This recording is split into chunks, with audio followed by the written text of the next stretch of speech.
Car talks. Today's a pretty good day. The Turks and the Kurds signed a ceasefire. Which has been good, you know. I think that's probably one of the things that the media didn't want to have happen.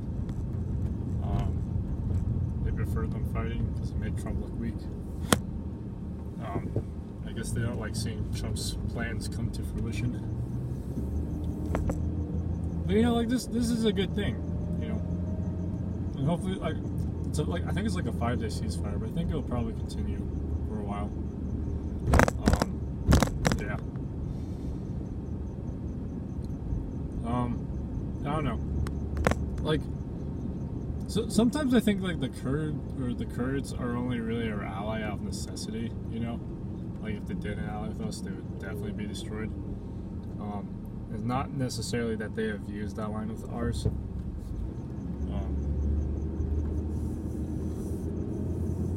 I don't know. We'll see though. We'll see what happens as the country develops more. Because I mean, like, you know, if they're Kurds or if their values truly align with ours, they probably wouldn't be a secular nation, or it stops of secular. We're a secular nation, I think, right? I always get confused on whether secular means religious or not religious. I think the way it works is the United States is a secular nation, and someone like Saudi Arabia would not be an example of a secular nation. Could be wrong on that. Pretty sure that's how it works. No, but yeah, I think it's a good thing. I mean, peace was always a good thing, you know. This always like kind of gets me, you know, because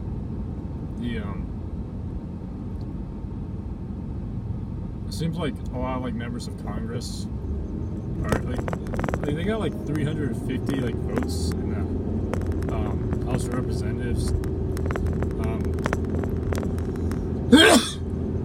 against Trump's action to withdraw troops from Syria. You know, Trump's like saying, like, okay, Turkey's gonna invade anyways. Our troops are just gonna be in the middle of the way. You know, they're not acting as a deterrent. So why don't we just get our troops out of the way? And everyone else is like talking about like how, oh, you're creating a power vacuum, you know. Those 50 troops were stopping all the 9/11 from ever happening again, you know. It's so ridiculous to assume that there isn't a way to bring around peace and get our troops out, you know. I mean, there's the Middle East, so peace is kind of hard to get, but I don't know, eventually. Because here's the thing, if you're an organization like ISIS, you know, no one's going to ally with you unless they're forced to. You're just too hardcore for people. And so, if you have values in line with ISIS, you know, you don't tend to survive very long as a nation. Same thing with Nazi Germany, you know, way too aggressive, and no one wants to be friends with Nazi Germany. Because, you know, they just want everyone to die. And so all the irrational people, or the more irrational people, get weeded out. You know, it's just natural selection.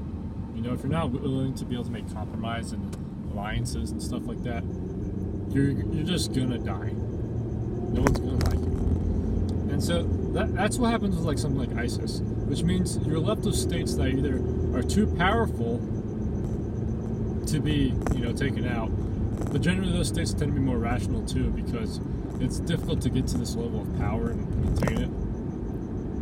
So you have to be fairly level-headed for that, or you're going to have like level-headed people who are smaller players, and that's exactly what you got with Turkey and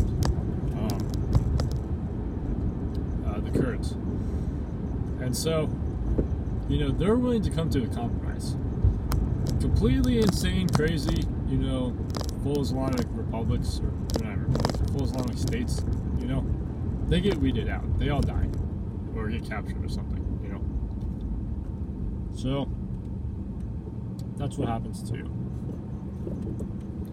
So eventually, logic would dictate, eventually there'd be enough parties in the Middle East that you can start forming meaningful relationships, or ceasefires, I guess.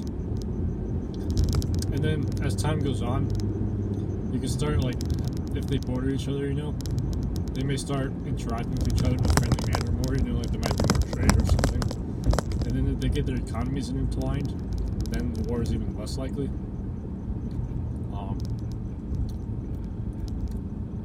Yeah. And then once you get the economies intertwined, then you start to slowly get immigration, and eventually immigration picks up, and you solve the issue,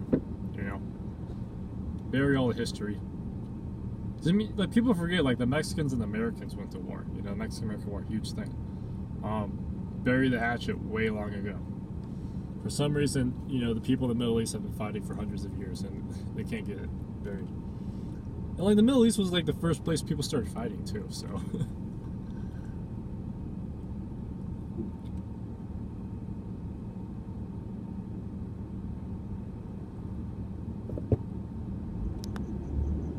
I mean, it popped up, by the way.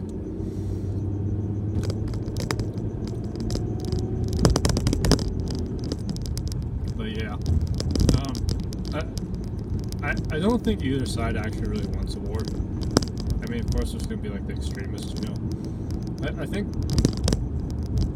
besides, like, a few terrorist attacks, we'll probably get a decently long-lasting peace. I mean, I don't think they'll attack each other for, like, the next few months, at least. Bare minimum. We'll have to see how the situation develops, though. Yeah, but, okay, get this. They got, like, what, 350 votes to, say they were against Trump withdrawing troops from Syria. They didn't even get that much votes to go into Syria.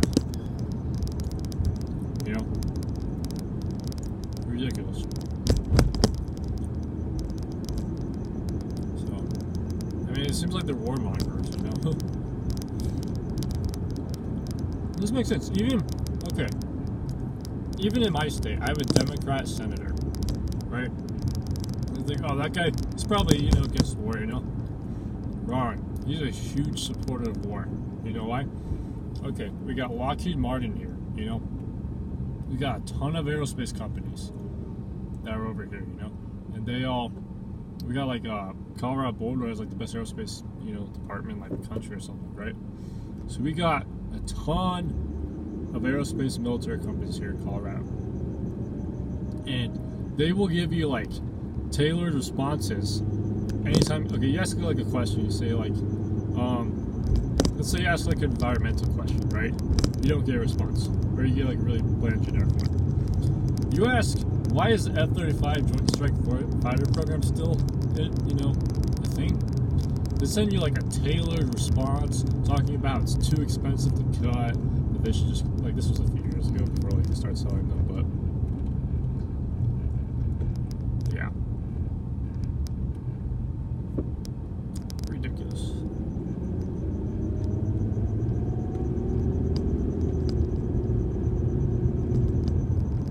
I mean, I was, like, concerned with the F-35, I'm glad they're finally selling it. It just seems like the inception of the program should have been done a lot better. Right now, I think, okay, fine, keep selling it, try to get it off government money, of course.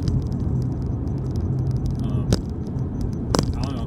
Because I don't really think the F-35, is kind of going to be a tool that just, like, I don't think that its price justifies its usage.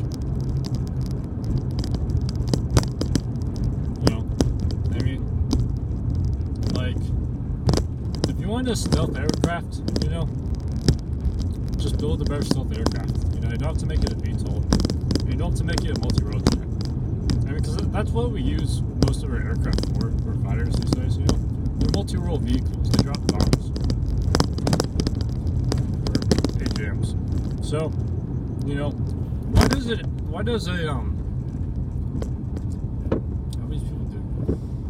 Why does a you know, a plane that is foreseeably going to be fighting, you know, asymmetric warfare, you know, so against not very advanced countries, need really great stealth capabilities, if any at all. You know what I mean?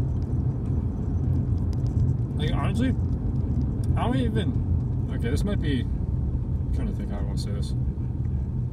This might be a little bit optimistic about the military's capability, but I don't think we even need stealth aircraft to, like, invade a country like North Korea. Or if we do, you know, dedicated stealth is just fine. So, yeah. F-35 price tag was definitely not justified. If you want like a fifth generation vehicle, it should just build a non-VTOL version. I mean, what do you really need a VTOL for, you know? Like in the Harrier jet, the VTOL makes sense. Because, you know, it operates out of parking lots really conveniently. But F-35, you know, doesn't make as much sense. I mean, because like it's not like it's gonna be a good fighter now because you got this massive airframe to put the VTOL engines in and everything.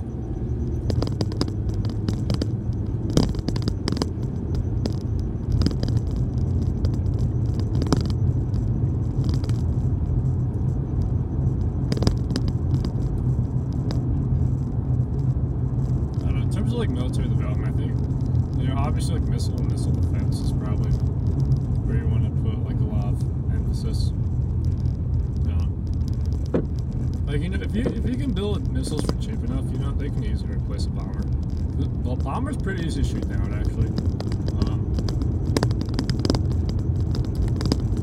You know, like one bomber today is equal to like 1,000 bombers in like 1944. But you know, it gets shot down easily. So, I mean, you need like insane aerial superiority and like this super precise bomb, like high altitude bombing, you know. And probably not even that, because if they got, you know, good enough missiles, I mean, if you fly high enough, eventually the flak guns, you know, just aren't good enough to get you. But then on top of that, you got missile threat now versus World War II. You didn't have missile threat. World War II, you only had fire threat and flak threat, and the planes just didn't have a high enough ceiling. You did out flak fire. If they went out, you know, they were even pressurized. So now everything's changed. You know, it's not unrealistic to say if we were fighting, you know, a first world country, that they could, you know, shoot down our jets. If they had enough like AA batteries and stuff. Like nowadays, you defend your country with like a few assets. You know, like it used to be, you know, you had like thousands of these guys all everywhere. Now you just have like a few assets defending a few other assets. Like we only got 2 planes patrolling like the whole Northeast.